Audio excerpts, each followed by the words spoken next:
Olá, muito boa noite a você. Eu sou Adalberto Piotto e seja bem-vindo ao Cenário Econômico pela TV Brasil, com emissoras públicas de todo o país, diretamente dos estúdios da B3, no centro da cidade de São Paulo. Vamos aos destaques do cenário econômico de hoje, dia do Brasil, aliás, dia de classificação brasileira para as quartas de final.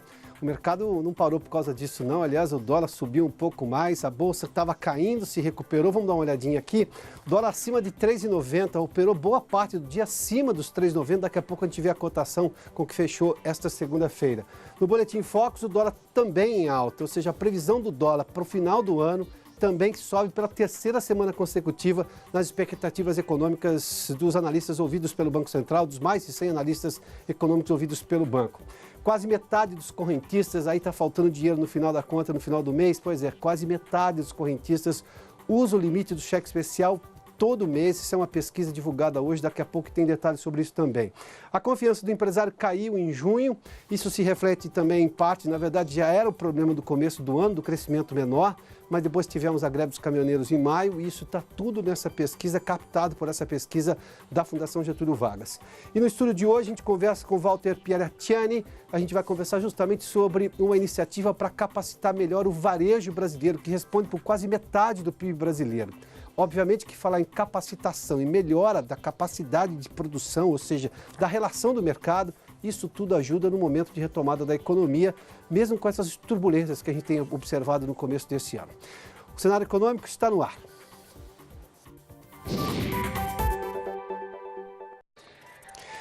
A previsão do dólar subiu pela terceira semana consecutiva nas expectativas econômicas do Boletim Focus, aquela pesquisa que o Banco Central faz semanalmente. São mais de 100 analistas ouvidos semanalmente que trazem ali várias expectativas. O dólar subiu de novo, mas tem um detalhe. O PIB estava caindo por várias semanas, mas dessa semana se manteve, embora tenha se mantido bem abaixo do que se previa lá no começo do ano, em torno de 1,5% de crescimento da economia este ano. Vamos dar uma olhadinha nesses números que chamam bastante atenção. Está aqui, olha, a inflação, há 4 semanas a previsão era de 3,65%, agora tem 4% em uma semana e agora está em 4,03%, ou seja, a inflação está, de alguma forma, ainda, apesar de tudo, comedida.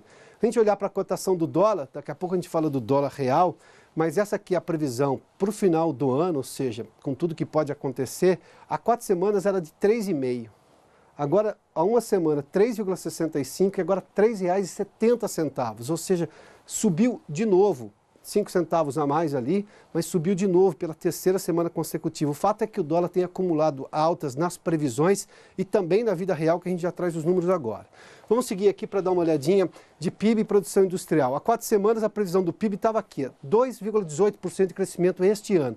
Já era baixa, perto da ideia que se tinha lá no final do ano passado, que era um crescimento próximo de 3%. Tinha gente que falava acima de 3,5%, inclusive. Nós tivemos um começo de ano, sobretudo depois de fevereiro e março, com um arrefecimento no ímpeto de crescimento da economia, as incertezas em relação ao mercado internacional, alta de dólar, essas coisas todas que a gente viu recentemente, alta do petróleo, obviamente que também a drenagem dos recursos de economias emergentes, como é o caso do Brasil, para mercados mais longevos e mais seguros, como é o caso dos Estados Unidos. E isso tudo tirou boa parte do ímpeto. Aí veio a greve dos caminhoneiros em maio e isso mudou completamente o cenário. E a gente vê agora, olha, há uma semana era de 1,55, se manteve agora 1,55, mas nós estamos falando de 3 para praticamente metade do que se previa lá no final do ano passado e começo desse ano. A produção industrial também segue em queda, mais acima do PIB, mas 3,80 há 4 semanas, aqui puxava o PIB para cima, há uma semana 3,5 e 3,17. São números, estatísticas, evidentemente, nós estamos falando de previsões econômicas aqui. Esses números são apurados hoje com a previsão que esses economistas imaginam na mediana, aqui o que pode chegar em dezembro deste ano. Mas o que se vê é exatamente um arrefecimento. Aqui tem várias coisas embutidas. A greve dos caminhoneiros tem, essa incerteza eleitoral que tem no país neste momento, e obviamente que os economistas trabalham com previsões e têm que levar ao cenário atual, mas só sobre a questão política vale só lembrar o seguinte: cenários eleitorais nessa época de anos eleitorais anteriores nunca se confirmaram, raramente se confirmam lá no mês de outubro, quando as eleições são para valer. Vamos seguir aqui para a gente dar uma olhadinha, porque a gente vai falar agora da vida real. O dólar tem uma previsão de alta nas expectativas econômicas, mas na vida real também. A gente teve aqui uma alta expressiva hoje. Aliás, isso aconteceu durante a semana passada. A gente viu também hoje aqui. Vamos lá. Primeiramente, o Ibovespa encerrou com 0,11 de alta. Isso é bom, obviamente. Nós estamos falando de uma oscilação positiva. Não é uma alta expressiva, mas é uma oscilação positiva. Só que durante o dia o Ibovespa chegou a perder mais de 1%, perdeu inclusive os 72 mil pontos, ficou abaixo dos 72 mil pontos. Teve uma recuperação do meio da tarde até o final e chegou a 72.839 pontos, com uma leve alta, aí, uma oscilação positiva de 0,11%. Ações de Vale caíram muito, a Vale tem um peso muito importante hoje e foi o que puxou o Ibovespa lá no meio do dia para baixo durante a manhã, mas agora, no final do dia, essa recuperação. Vamos falar do dólar comercial agora.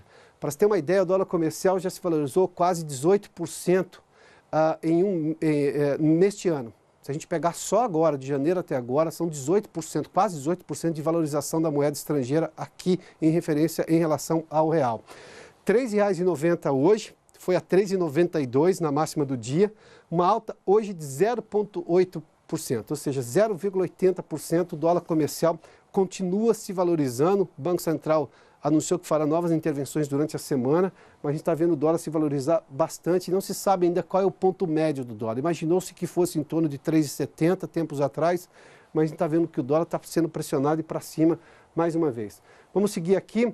As ações da Petrobras hoje tiveram uma alta também, 1,75%, durante a manhã também, a R$ 17,49. A Petro e 4 são as ações preferenciais da Petrobras, essas que as pessoas compram.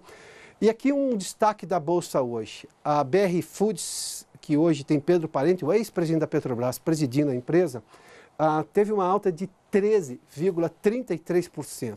A R$ 20,40 a ação.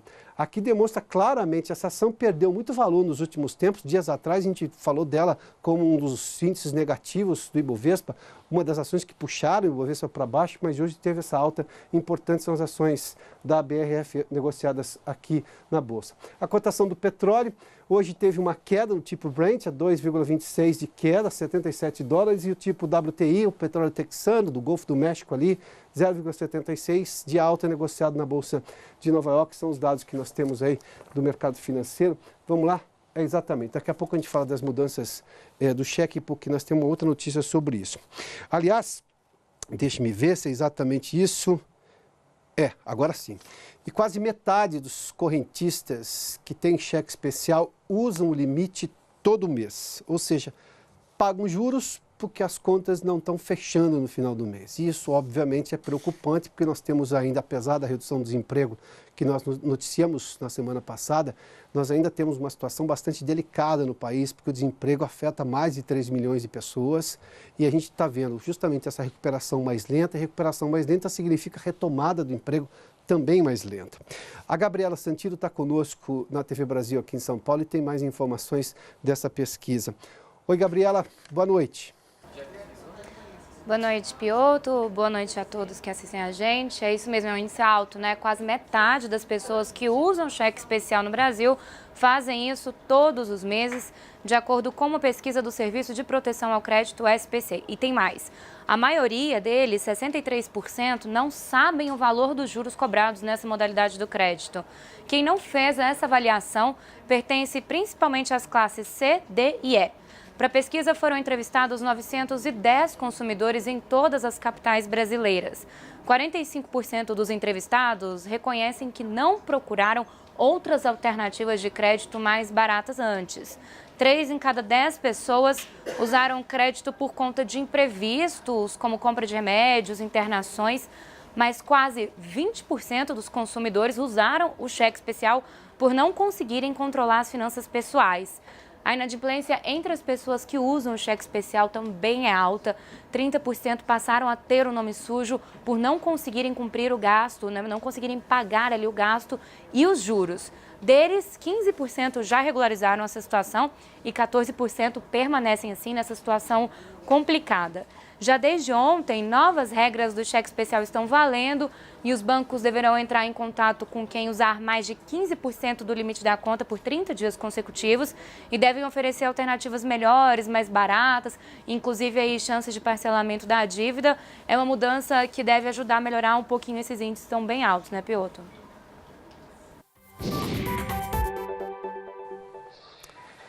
Muito obrigado, Gabi. Vamos revisar então, a Gabi já fez aí menção a essas novas regras, elas valem desde ontem, desde o dia 1º, hoje é dia 2 de julho. Na sexta-feira nós informamos aqui essa mudança do cheque especial. Houve a mudança do cartão de crédito lá em março do ano passado, começou em abril do ano passado, e agora o Banco Central também tem uma determinação em relação ao cheque especial. Parte desses problemas que a Gabriela fez menção da pesquisa ali, de pessoas que não sabem exatamente a questão do limite, ou seja, tem muito pouca informação, de alguma forma agora vão ser atendidas. Vamos só revisar alguma dessas coisas. Nós informamos isso na sexta-feira, mas sempre é bom revisar essas informações. O banco deve avisar o cliente quando ele entrar no limite, ou seja, se a pessoa não sabe se ela tem limite ou não sabe o limite, o banco agora, uma vez que ela entre no limite, o banco tem que avisar por telefone, ligar para a pessoa e falar para o cliente, olha, você está usando o limite do seu cheque especial.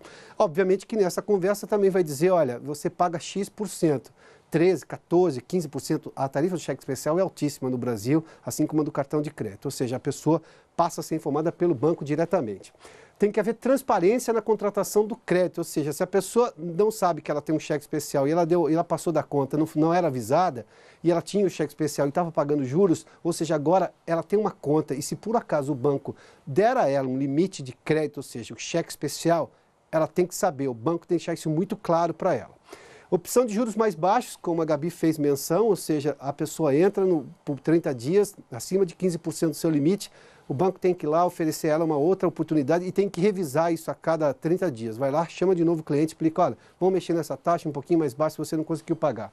E clareza entre saldo real e limite. Isso é das coisas mais surreais que os bancos brasileiros praticavam. Por exemplo, você tinha R$1.000 na sua conta e você tinha também R$1.000 de limite. Aí aparecia ali como disponível para uso, para saque, seja lá o que for, R$2.000. Óbvio que você não tinha R$2.000, você tinha R$1.000.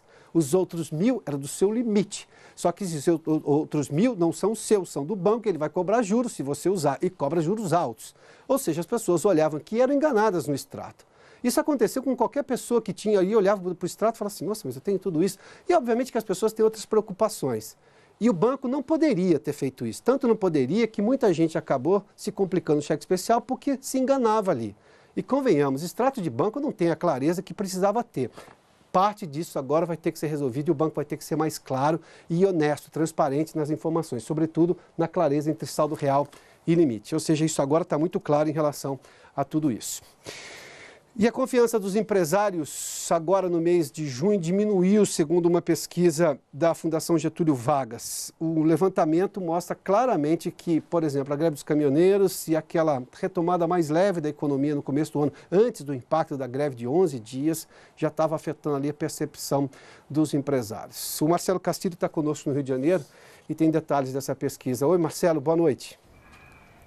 Oi, Piotr, boa noite a todos. Não foi só com o PIB, não. A greve dos caminhoneiros também influenciou o humor do empresariado. O Índice de Confiança Empresarial, o ICE, foi divulgado hoje pelo Instituto Brasileiro de Economia da Fundação Getúlio Vargas. Os desdobramentos econômicos e políticos da paralisação dos caminhoneiros no final do mês de maio fez com que caísse em 1,9 ponto o Índice de Confiança Empresarial de junho. O ICE ficou em 90,5 pontos. Na média do segundo trimestre de 2018, o indicador também fechou em queda de 1,9 ponto em relação ao trimestre anterior. Lembrando que essa pesquisa apura a taxa de confiança do empresariado de 4 setores: indústria, serviços, comércio e construção. Os dados divulgados pela FGV têm por base informações coletadas de 5.549 empresas entre os dias 4 e 26 de junho. A avaliação da FGV é de que a queda do ICE em junho decorreu tanto da piora da percepção dos empresários sobre o momento presente quanto das perspectivas de curto prazo. Os dados divulgados pela Fundação Getúlio Vargas indicam que em junho os índices de confiança caíram em todos os setores, com destaque para comércio e construção, com quedas de 3 e 3,1 pontos, respectivamente. Os setores que mais contribuíram negativamente foram comércio, que respondeu por uma retração de 32% no índice agregado, e serviços, com queda do índice agregado de 42%. O estudo constatou ainda que em junho houve alta da confiança em apenas 27% dos 49 segmentos que integram o índice de confiança empresarial. A próxima divulgação do ICE vai acontecer no dia 31 de julho. Piotr. Muito obrigado, Marcelo. Na semana passada nós anunciamos aqui um mega recall da Fiat, da montadora Fiat Chrysler, com mais de 220 mil veículos aqui de vários modelos produzidos pela empresa no Brasil. Bom, hoje é da Subaru. A Subaru anunciou um recall de 2 modelos, a marca japonesa, por problemas na bomba de combustível. Vamos dar uma olhadinha aqui, olha. Os modelos são esses, o Outback 2004 a 2006 e o Impreza Hatch Sedan 2008 a 2009. Troca do chicote de fios da bomba de combustível, ou seja, tem um problema ali de segurança. Aliás, recall no Brasil é só por problema de segurança. E apresentar dificuldade na partida, desligamento inesperado, ou seja, um problema também na questão que o carro pode parar repentinamente. Subaru.com.br 0800 770 2011. Está aqui. Mais um recall. Aliás, é uma sucessão de recalls. Você que acompanha o cenário econômico sabe disso, né? A gente tem noticiado com muita frequência aqui recalls de modelos, independentemente da marca, independentemente do preço do carro. Carros desde modelos mais simples até os modelos mais caros têm passado por recall. E isso chama atenção pelo controle de qualidade falho das indústrias. Isso não é normal. Não é, absolutamente não é normal. Bom, vamos lá. Daqui a pouco vamos fazer um intervalo. Daqui a pouco eu vou conversar com o Walter Piratiani, o sobrenome é todo italiano, né? Para falar de inovação no varejo, que responde por quase 50% do PIB. Falar sobre inovação e capacitação de um setor que tem essa importância para a economia é sempre importante e a gente fala disso daqui a pouco, logo depois do intervalo.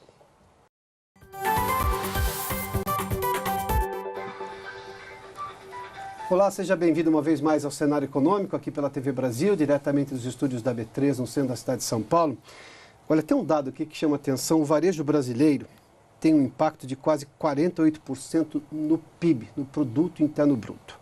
E como capacitar melhor o varejista do país num momento de delicada recuperação econômica, mas absolutamente necessária, justamente pelas perdas que a gente fala com muita frequência, tivemos em 2014, final de 2014, 15 e 16 sobretudo, tivemos uma recuperação no passado, agora de novo um solavanco na economia.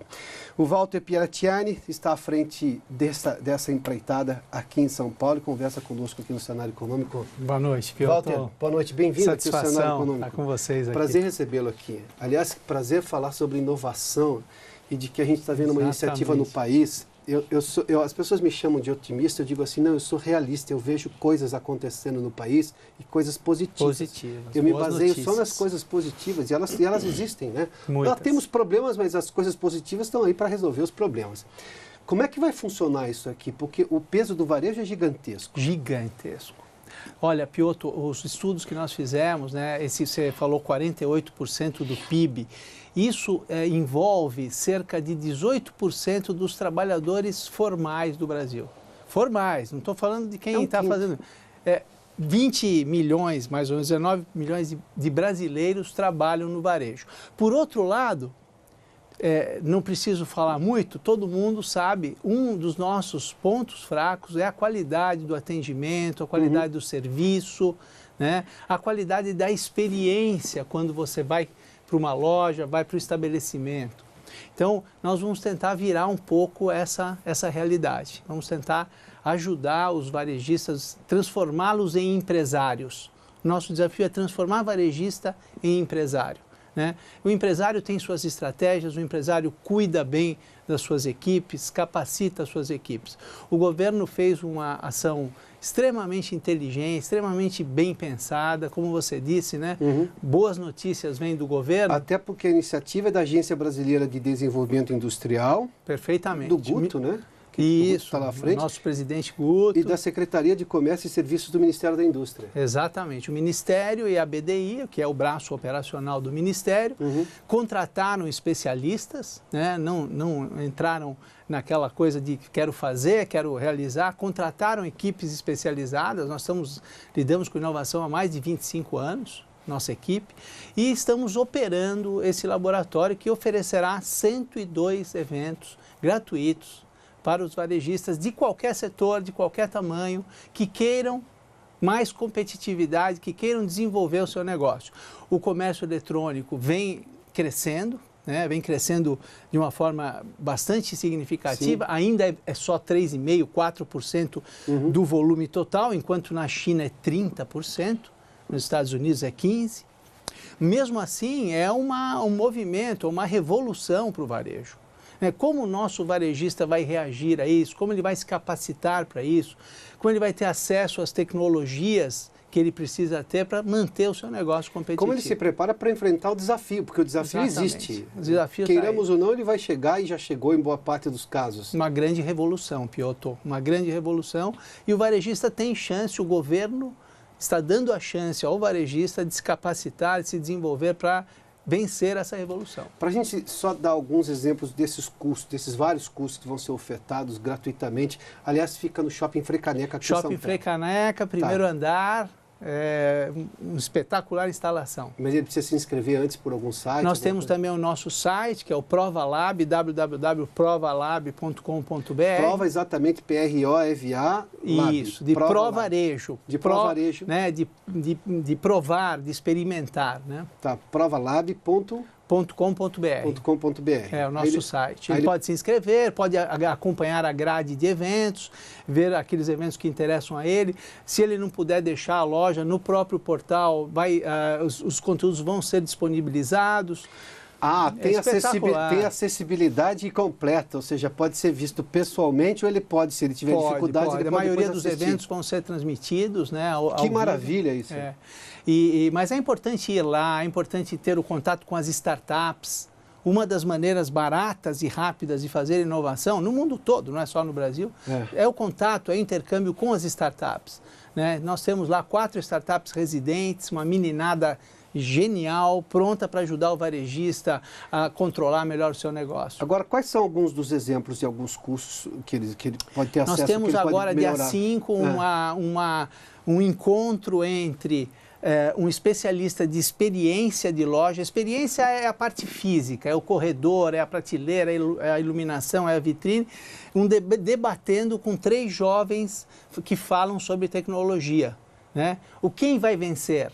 A experiência física e a vitrine ou a tecnologia? No fim vai dar empate, né? Eu já acabei de falar o resultado, vai dar empate. As duas coisas são muito importantes para o varejista. Então ele vai ter chance de vivenciar isso, de ver esse debate. Elas se complementam, né? Se complementam, sem dúvida. A experiência começa. Esses dias eu estava lendo um artigo que em Nova York o setor de livros foi muito afetado, estou falando de varejo intelectual ali, né? Sem dúvida. E hoje as pequenas livrarias estão sendo reabertas porque tem um público gigantesco que quer ir à livraria.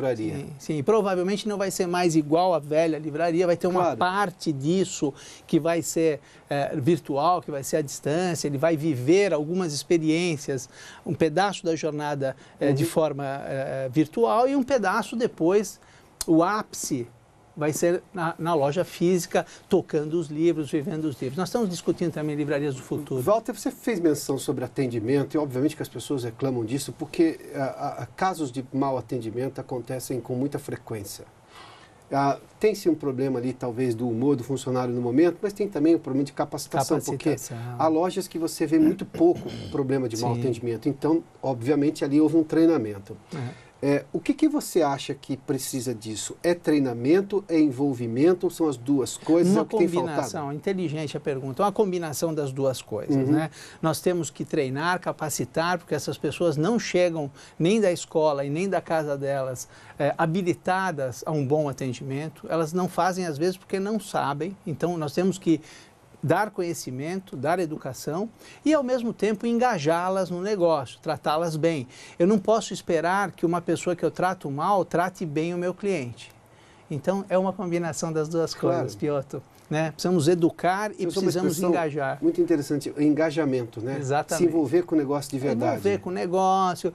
Todo mundo esse país gosta. Precisa em todas as áreas. As pessoas abracem o país, abracem as coisas, né? Exatamente. E que façam com satisfação, né? Ninguém gosta de fazer trabalho mal feito. Dizer assim, hoje eu vou acordar de manhã e vou fazer um trabalho mal feito. Ninguém faz isso. Acho que ninguém sai da cama. O ser humano se realiza fazendo bem feito, fazendo mais rápido, melhor, mais barato. Né, e tendo uma recompensa. É aí que uma iniciativa como essa abre os olhos de todo mundo, que talvez o próprio dono do negócio, talvez às vezes não consiga enxergar isso, porque ele está envolvido com o dia a dia e as dificuldades que ele poderia ter em menor número se ele tivesse tido informação melhor.